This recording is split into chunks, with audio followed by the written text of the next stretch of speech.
Good evening, William Ian here, 1799. Glad you could come around. If you like this video, subscribe, share it, leave a comment. It costs you nothing and it's free. Sometimes you really try to do a lot of research on some of the stuff that comes out. And a lot of it is to these anti-gun people who've got nothing better to do than to sit there and run their mouth about why you don't need a firearm or why you want to ban the AR-15 or ban the high-capacity magazines and all this happy guru stuff, right? But the AR-15 is a very popular rifle. Everybody has one. I don't, but everybody does, and they like it. I'm all for it. Makes you happy. I like happy people. Now,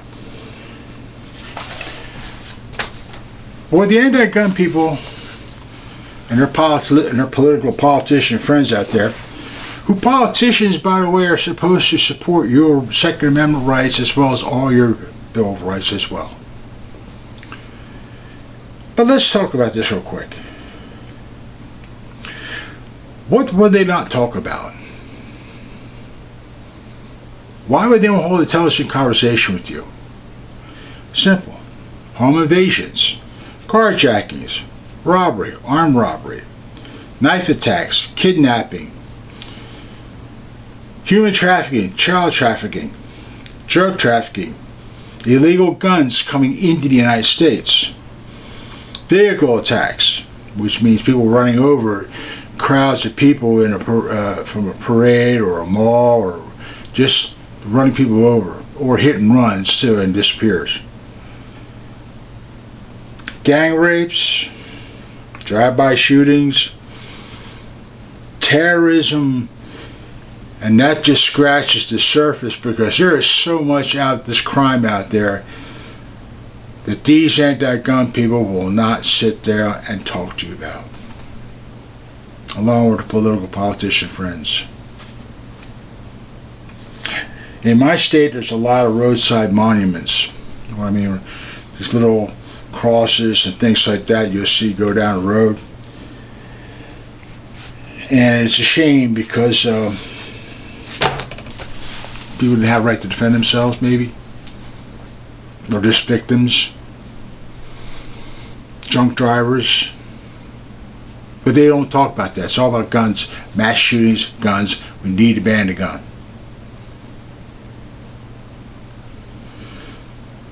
Your rights belong to you. You anti-gun people, you had the same rights. But there's a twist to this mess, right? The Second Amendment is not here for hunting, by no means, because in that case New Jersey has been violating that right for a long time. The Second Amendment is defense. Defense yourself. Now, people are not going to like what I say here, but that's understandable. It's to take on, if possible, a threat. That's what the Second Amendment is for. When Vice President or former Vice President Joe Biden made a statement, he threatened the American people. And that threat's open. Not even open for debate, but it's open. If you want to take on a tyrannical government, you need to buy F-18s and cruise missiles. The same stuff that he said he would use against us is the same stuff that our taxpayers' money gives him to defend this nation, not to go against its people. But that's what the Second Amendment is for. For a tyrannical government, if it ever has come to that point. But it's also there for you to defend yourself. You're going to a shopping mall, or you're going to an outing or an event. You got your family with you. You got your friends with you. Or you're just going to dinner by yourself. That firearm is there to defend you, protect you.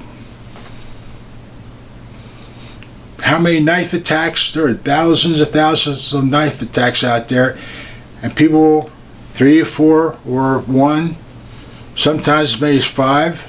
3 get killed, 2 are severely injured. They don't talk about that. There's a lot of knife attacks out there. More exceeds any mass shooting. Home invasions all over the place far exceeds any mass shooting. And that could go on. In fact, that will go on. Robberies far exceeds mass shooting. That's armed robbery, by the way. Kidnapping. Women, children disappear from a parking lot or just walking down the street. Drug trafficking. People are dying of fentanyl and all these other illegal drugs coming in this country. Don't forget the illegal firearms that also come into this country, because if you can't figure out that they're just shipping in drugs and not the illegal firearms, you're deeply, deeply mistaken. Vehicle homicides. Well, hey, you take your vehicle and it's out there. It's out there. 10, 12, 14 people, 15 people been run over by a vehicle because somebody had a problem. And I'm not talking about a medical problem, I'm talking about an issue where they were just angry. Or run over an individual on the side curb or a side street, or ride someone over for a bicycle.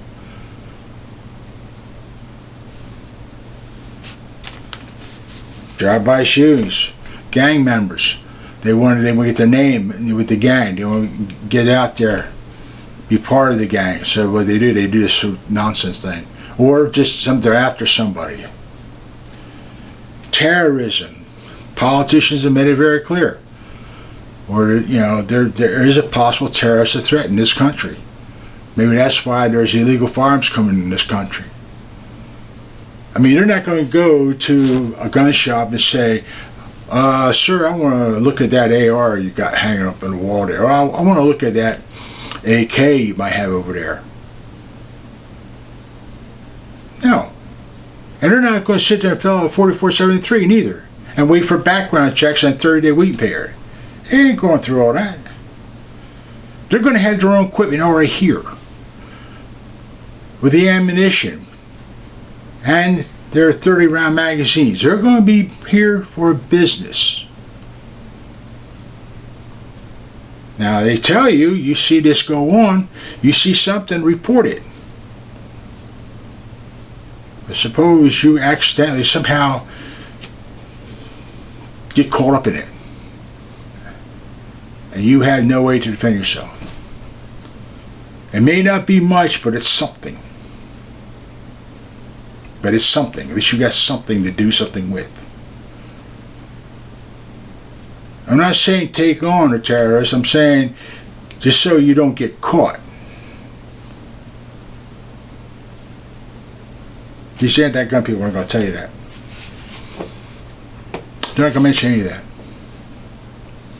And that's the irony of this mess.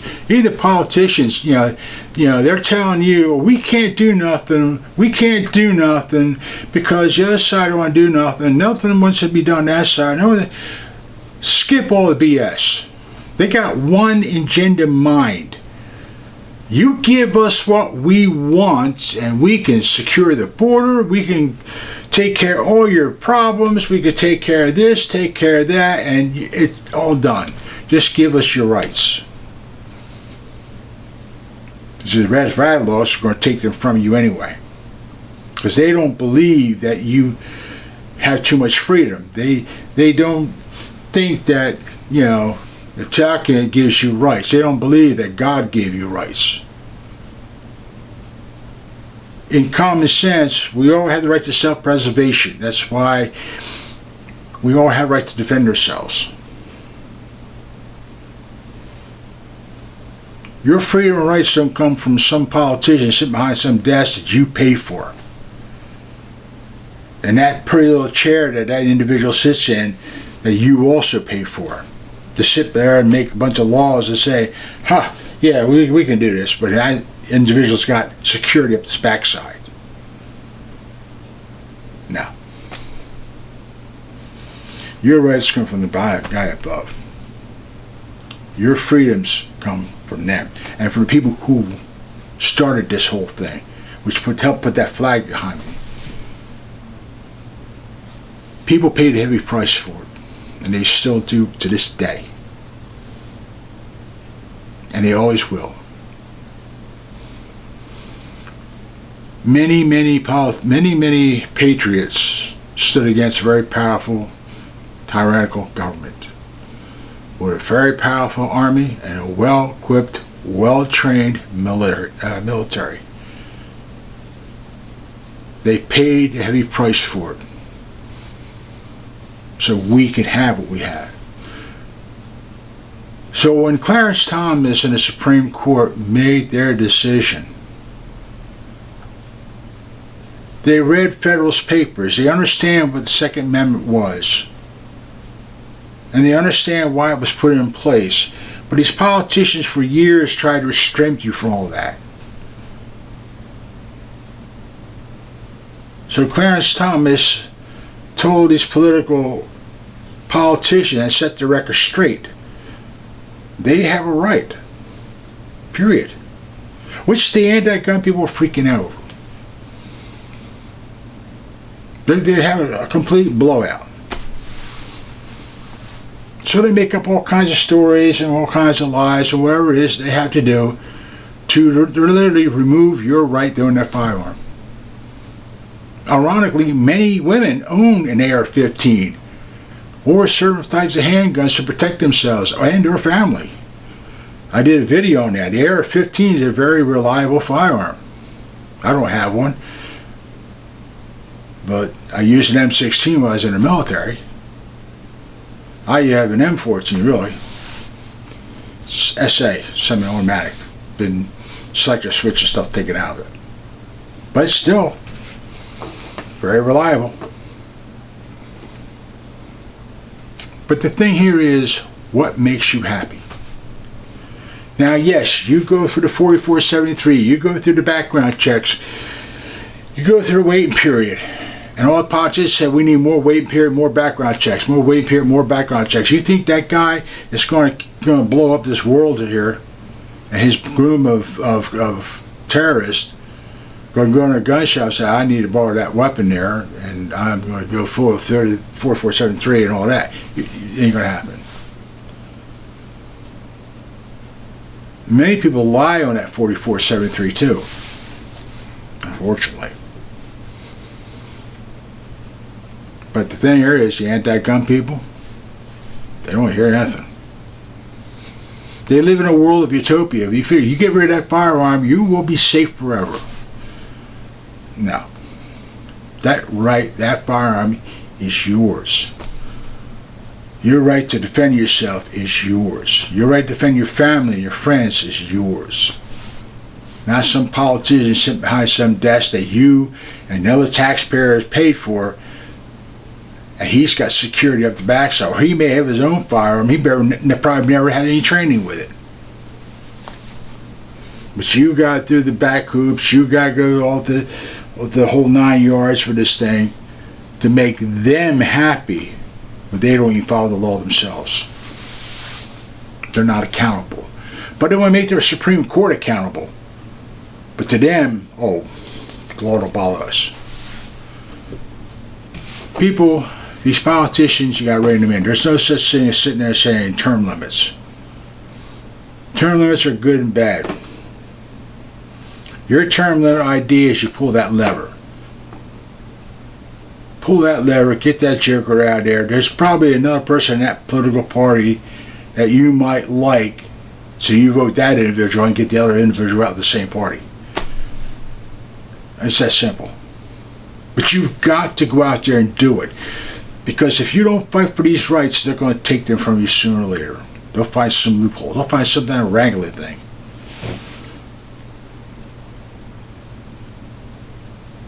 Defend yourselves. Protect yourselves. Do not be afraid to defend yourselves. Keep your friends and family close. And we'll catch you around. Take care.